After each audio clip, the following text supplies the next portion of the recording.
Olá, seja bem-vindo a mais um Minutos com Deus. Texto para meditar. Abstenha-se de pecar.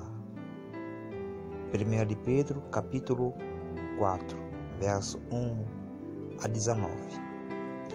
Por isso, assim como Cristo sofreu no corpo, vocês também devem estar prontos, como ele estava para sofrer.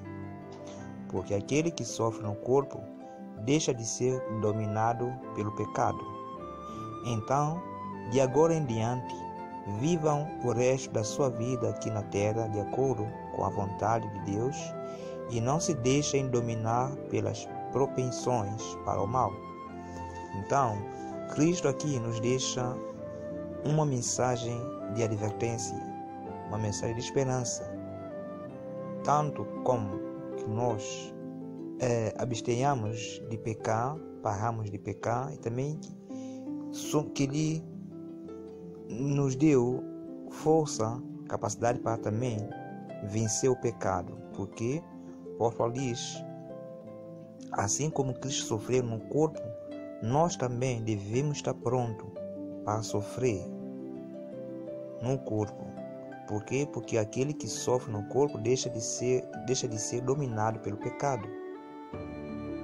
Então, de agora em diante, viva o resto da sua vida aqui na terra de acordo com a vontade de Deus e não nos deixemos ser dominados pelas propensões para o mal. Em 1 de João, capítulo 2, 1 de João, capítulo 2, 1 de João, capítulo 2, verso 1, o apóstolo João nos deixa uma mensagem também e diz: Cristo como nosso advogado. Meus filhinhos, estas coisas vos escrevo para que não pequeis.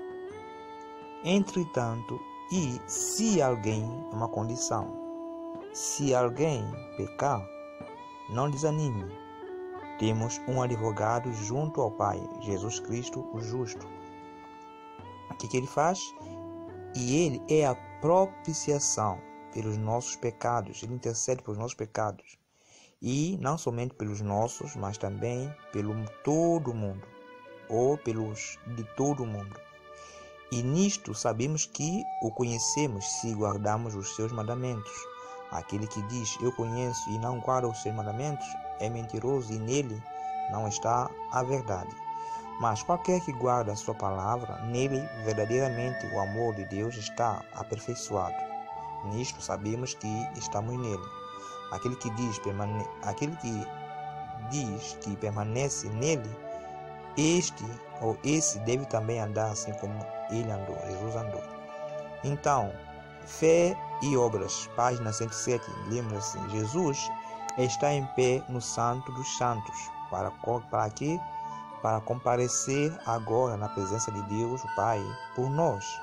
Cristo intercede por nós. Então, muitos cristãos, e tudo ainda, os católicos, também alguns evangélicos, têm a crença, pensamento que a Maria, os outros santos, intercedem por nós. Não. Que claro, que Jesus é o único que pode interceder por nós. É o único. Como ele diz, que ninguém vai ao Pai senão por ele. Ele é o caminho, a verdade e a vida, que ninguém vai ao Pai senão por ele. Então Jesus é o único. Não existe essa coisa de Maria Santa, São Valentim, não sei, que vai interceder por nós. Isso é engano satânico.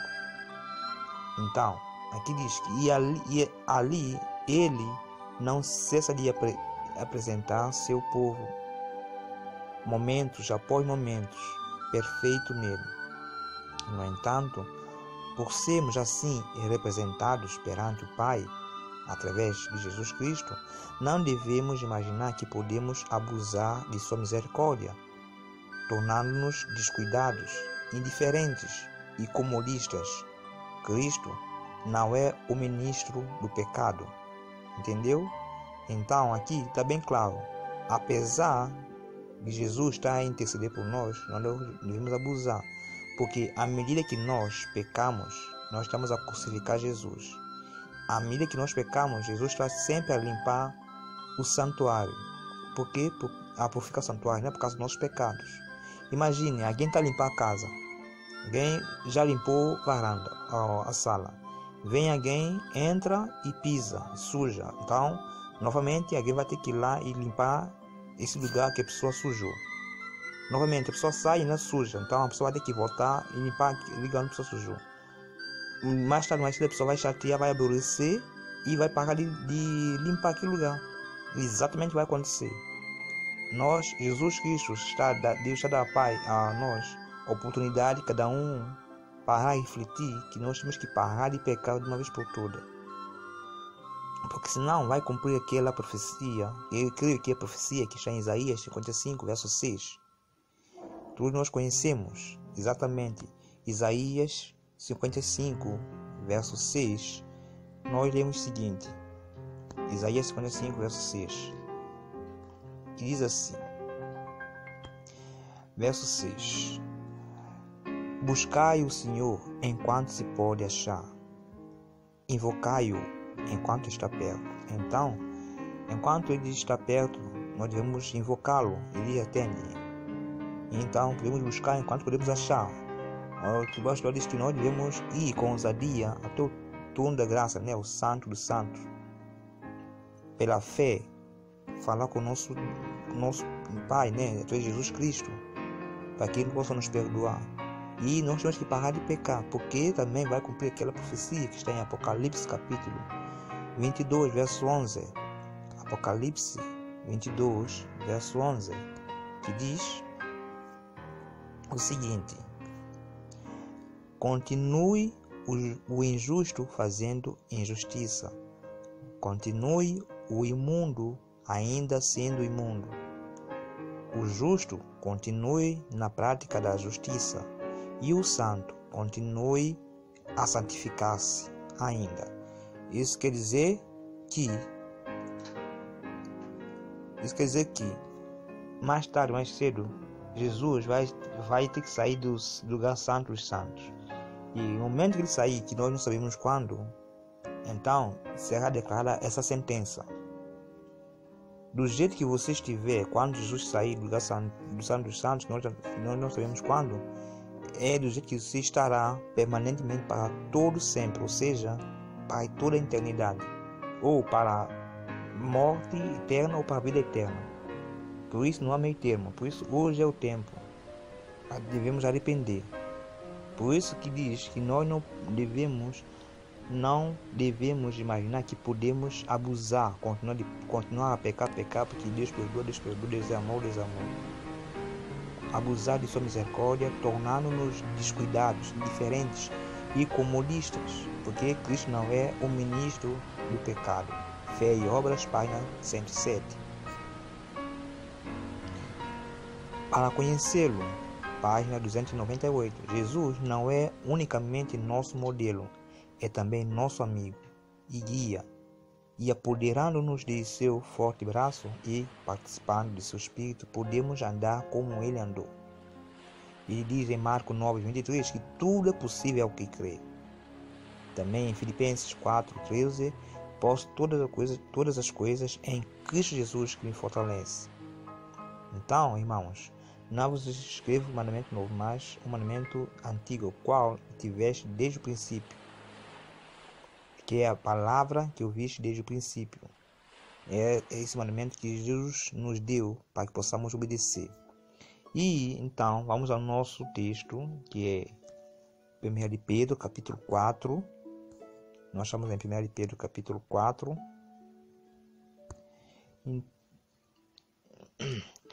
Nós já lemos, né, aqui que nós devemos estar pronto para sofrer no corpo com Cristo. Como assim? Cristo também sofreu no corpo. Então, Profetas e Reis, página 686. Não vivais de acordo com as paixões dos homens. Satanás tem procurado despertar e fortalecer as más paixões dos homens para que, através de repetidas transgressões, possam as multidões ser levadas cada vez mais longe de Deus, ficando sem esperança, amarradas nos grilhões do pecado. Satanás tem procurado despertar e fortalecer as más paixões dos homens. Para quê? Para que através de repetidas transgressões, abusar, como diz, não devemos abusar da misericórdia de Deus. Então, possam as multidões ser levadas cada vez mais longe de Deus, ficando sem esperança, amarrados nos grilhões do pecado. Mas Cristo nos deu um escape. Ele diz que se alguém pecar, se é uma condição, mas se alguém pecar, está nesse pecado, não, Satanás está amarrado, não desanime. Ainda temos tempo. Temos um advogado, Jesus Cristo, para com o Pai. Mas precisamos ter em mente que devemos parar de pecar. No passado, vocês já perderam muito tempo fazendo coisas que os que não temem a Deus gostam de fazer. Naquele tempo, vocês viviam na imoralidade, nos desejos carnais, nas bebedeiras, nas orgias, na embriaguez e na nojenta adoração de ídolos.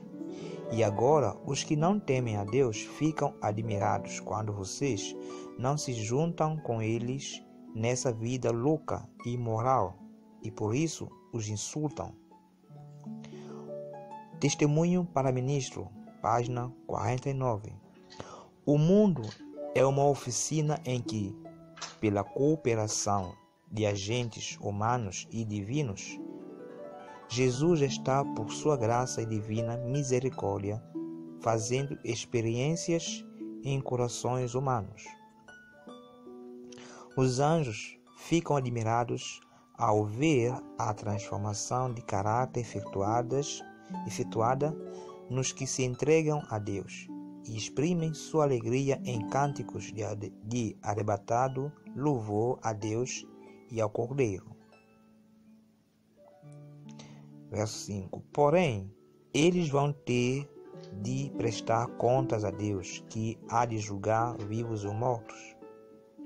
Aqueles que permanecerem no seu pecado, porque, como se tem dito, que nós nunca vamos conseguir vencer o pecado e que vamos continuar a pecar até Jesus voltar. Aqui o apóstolo Pedro diz que, porém, os que permanecem nessa loucura de pecar, nesse engano, vão ter de prestar conta a Deus, que há de julgar vivos ou mortos. E esse julgamento já está a acontecer. Porque para isto foi pregado o Evangelho também aos mortos, quando eles estavam vivos. Foi anunciado a eles a fim de que pudessem abandonar vida carnal e vivessem a vida espiritual como Deus queria que eles vivessem. O fim de todas as coisas está próximo. Sejam criteriosos e sóbrios, a bem das vossas orações. Assim de tudo, amém. Assim de tudo, amém uns aos outros, pois o amor perdoa muitos pecados. Hospedem uns aos outros sem reclamar. Sejam bons administradores dos diferentes dons que receberam de Deus. Que cada um use o seu próprio dom para o bem dos outros. Se alguém fale de acordo com a palavra de Deus. Se alguém serve, reconheça que está fazendo na força que Deus supre, para que em todas as coisas seja Deus glorificado por meio de Jesus Cristo, e a quem pertence a glória e o domínio pelos séculos dos séculos. Amém. Meus queridos amigos, não fiquem admirados com a dura prova de aflição pela qual vocês estão passando, como se alguma coisa fora do comum estivesse acontecendo a vocês.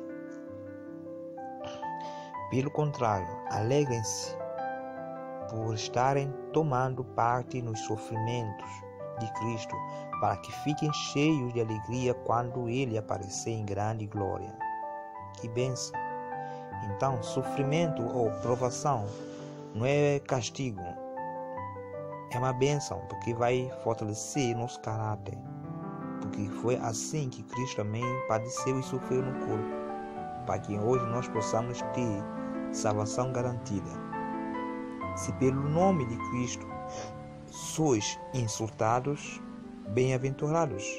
Olha aquela bem-aventurança, Mateus capítulo 5, verso 3 a 12. Porque isso quer dizer que o glorioso Espírito de Deus está sobre vocês.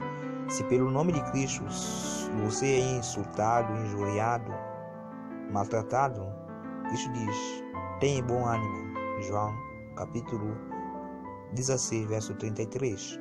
Porque ele venceu o mundo. E bem-aventurados sois vós, porque isto quer dizer que o glorioso Espírito de Deus está sobre vocês.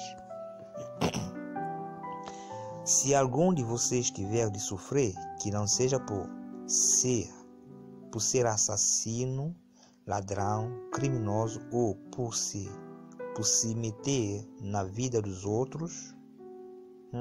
Interessante. Se algum de vocês tiver de sofrer, que não seja por ser assassino, ladrão, criminoso ou por se meter na vida dos outros. Muitas das vezes nós sofremos e às vezes perguntamos por que, Senhor?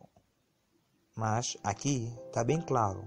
Aqui diz: se algum de vocês ou se algum de nós estivermos ou estamos a passar por um sofrimento, que é bom, mas que não seja esse sofrimento por coisa que nós cometemos, por pecado. Porque que é pecado? Aqui diz que não seja por assassino, por ladrão, por roubo, ou por ter um crime, ou por se meter na vida dos outros. Vida dos outros. Esta ficou bem claro aí. Mas se alguém sofrer, aí está, por ser cristão, não fique envergonhado, mas agradeça a Deus o fato de ser chamado por esse nome, cristão. Porque a ocasião de começar o juízo pela casa de Deus, Ezequiel, nós vimos isso em Ezequiel 8, 9, é chegada a hora. Se primeiro vem por nós, qual será o fim daqueles que não creem nem obedecem ao Evangelho de Deus? Então aqui diz que por ocasião do juízo de Deus, quando Jesus voltar, o juízo já está começando. Porque diz que em Ezequiel, se formos ler Ezequiel 8, 9, lá fala sobre o juízo de Deus, e selamento, que vai começar pela casa de Deus, o povo que tem a mensagem, escolhido. Então, se o juízo de Deus começa por aqueles que dizem ser seguidores de Deus, o que será daqueles que não seguem a Deus, que são ateus e que seguem outros deuses? Há que refletir. Então, Cristo em seu santuário, página 112. Começa o juízo pela casa de Deus. Ao abrirem-se os livros de registro no juízo, é passada em revista perante Deus a vida de todos os que creram em Jesus, começando pelos que primeiro viveram na terra. Nosso advogado apresenta os casos de cada geração sucessiva, finalizando com os vivos. Então, o juízo de Deus já começou. Começou pelos que já morreram, de Adão até Abel, todos passaram, e vai começar agora por nós que estamos vivos. Precisamos estudar esse juízo. Precisamos estudar o juízo. Leamos Daniel 11, 12 e por aí fora. Então, ao abrirem-se os livros de registro no juízo, é passada em revista perante Deus a vida de todos os que creram em Jesus, começando pelos que primeiro viveram na terra. Nosso advogado apresenta os casos de cada geração sucessiva, finalizando com os vivos. Todo nome é mencionado, não há nenhum nome que vai ficar de fora. Cada caso minuciosamente investigado. Aceitam-se nomes e rejeitam-se nomes. Então, isso quer dizer que nomes podem ser colocados no livro de Deus e também podem ser riscados. Quando alguém tem pecados que permaneçam nos livros de registro, ou pecados não confessados, para os quais não houve arrependimento, nem perdão, seu nome será omitido do livro da vida e o relato de suas boas ações apagado do livro memorial de Deus. Então, quer dizer que há livros nos céus que são registrados todo o nosso ato, que seja bom, que seja mau. Cristo em seu santuário, página 111. A obra de cada homem passa em revista perante Deus e é registrada pela sua fidelidade ou infidelidade. Ao lado de cada nome nos livros do céu estão escritos com terrível exatidão toda palavra inconveniente, todo ato egoísta, todo dever não cumprido e todo pecado secreto, pensamentos, juntamente com toda hipocrisia dissimulada. Advertências ou admoestações enviadas pelo céu e que foram negligenciadas, momentos desperdiçados, oportunidades não aproveitadas, influências exercidas para o bem ou para o mal, juntamente com seus resultados de vasto alcance, tudo é historiado pelo anjo relator. Ou seja, tudo é escrito, anotado. Este dia com Deus, página 292. Estais sendo pesados na balança do santuário, e se vossa espiritualidade não corresponde aos benefícios e privilégios que vos são conferidos, sereis achados em falta. Testemunho para ministro, página 440. O homem é pesado na balança e achado em falta quando está vivendo na prática de qualquer pecado conhecido. Ou seja, aí está, pecado conhecido. Por isso que o apóstolo Paulo diz: se alguém pecar, é uma condição. Enquanto Cristo está purificando o santuário, os adoradores na terra devem cuidadosamente rever sua vida e comparar seu caráter com a norma de justiça, a lei. Ao observarem seus defeitos, devem buscar o auxílio do Espírito de Deus para habilitá-los a ter força moral para resistir às tentações de Satanás e alcançar a perfeição da norma. Refletindo a Cristo, página 288. Como diz em Provérbios, capítulo 11, verso 31, se é difícil os bons serem salvos, o que será daqueles pecadores que não querem saber de Deus? Essa é uma pergunta, e no final dessa meditação eu vou fazer essa pergunta novamente. Por isso, os que sofrem, porque esta é a vontade de Deus para eles, devem, por meio das suas boas ações, entregar-se completamente aos cuidados do Criador, que sempre cumpre as suas promessas. Agora, recebereis o poder. Provações e oposições. Provações e oposições. Diz o seguinte. Então, provações e oposições trazem benefícios. Amados, não estranheis o fogo ardente que surge no meio de vós, destinado a provar-vos como se alguma coisa extraordinária vos estivesse acontecendo. Pelo contrário, alegrai-vos na medida em que sois co-participantes dos sofrimentos de Cristo, para que também, na revelação de sua glória, vos alegreis, exultando. 1 de Pedro, capítulo 4, verso 12 e 13. A oposição que enfrentamos poderá ser benéfica para nós em muitos sentidos. Quais? se for devidamente suportada, desenvolverá virtudes que nunca teriam aparecido se os cristãos nada tivessem a suportar.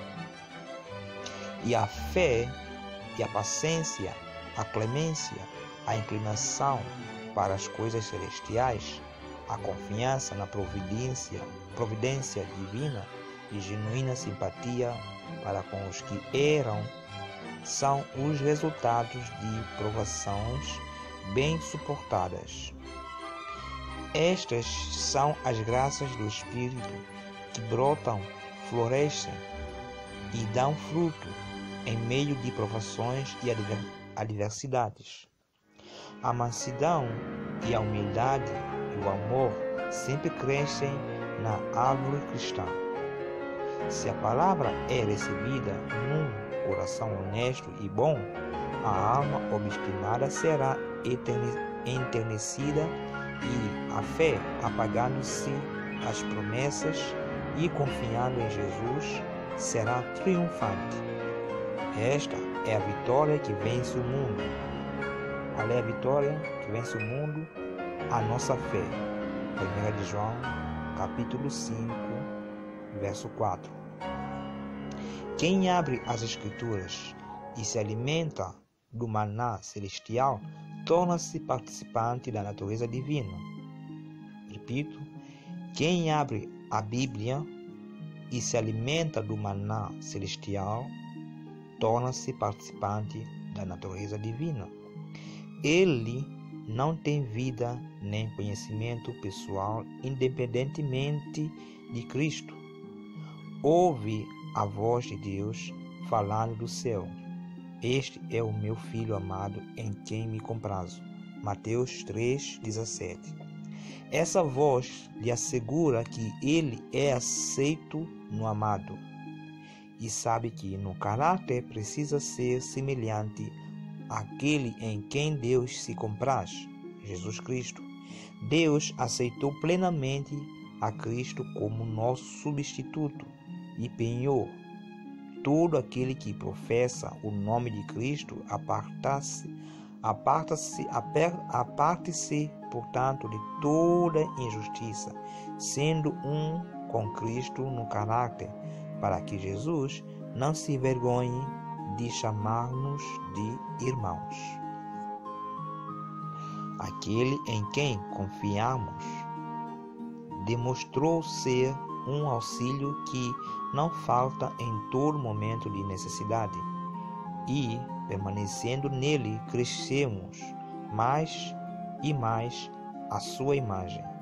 E todos nós, com o rosto descoberto, contemplando como por espelho a glória do Senhor, somos transformados de glória em glória, o que quer dizer de caráter em caráter, na sua própria imagem, como pelo Senhor o Espírito. 2 de Coríntios, capítulo 3, verso 18. Porque Deus, que disse: das trevas resplandecerá luz, Ele mesmo resplandeceu em nosso coração, para a iluminação do conhecimento da glória de Deus na face de Cristo. 2 de Coríntios, capítulo 4, verso 6. Portanto, amados amigos, irmãos, o nosso sofrimento não é para nos mastigar ou pisar, não quer dizer que Cristo nos abandonou, estamos a sofrer. Embora, como nós lemos, sofrimento é para fortalecer a nossa fé e desenvolvimento do nosso caráter, desde que não seja por um pecado que nós cometemos, quer seja por assassino, por roubo, mentira e por difamar a vida dos outros. Mas se sofremos por sermos cristãos, bem-aventurados somos. Por isso que em Provérbios diz, Provérbios 11:31, se é difícil os bons serem salvos, o que será daqueles pecadores que não querem saber de Deus? Deixo-vos com essa pergunta para a vossa reflexão. Repito, e vou deixar essa pergunta própria na descrição do vídeo. Se é difícil os bons serem salvos, o que será daqueles pecadores que não querem saber de Deus? Que Deus te abençoe, te dê ânimo, vida e vitória sobre todo o pecado, que possamos estar prontos no caráter físico, moral e espiritual para fazer face à besta, principalmente a nossa besta, nosso eu, e também a besta do Apocalipse 13, o papado, e que possamos sair vitoriosos em Cristo Jesus. Que Deus te abençoe, te dê uma boa noite e até amanhã. Amém.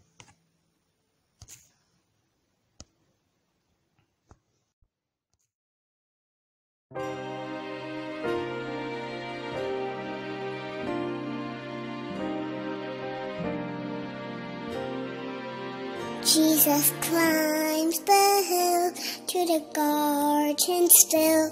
His steps were heavy and slow. Love and a prayer took him there to the place only he could go. Gethsemane, Jesus loves me, so he went willingly to Gethsemane. He felt all that was said, wicked or bad, was the pain we would ever know. While his friends were asleep, he thought to keep his promise made long ago. Gethsemane, Jesus loves me, so he went willingly to Gethsemane. The hardest thing that ever was done, the greatest pain that ever was known, the biggest battle that ever was won. This was done by Jesus. The fight was won by Jesus. Gethsemane, Jesus loves me, so he gives his gift to me in Gethsemane.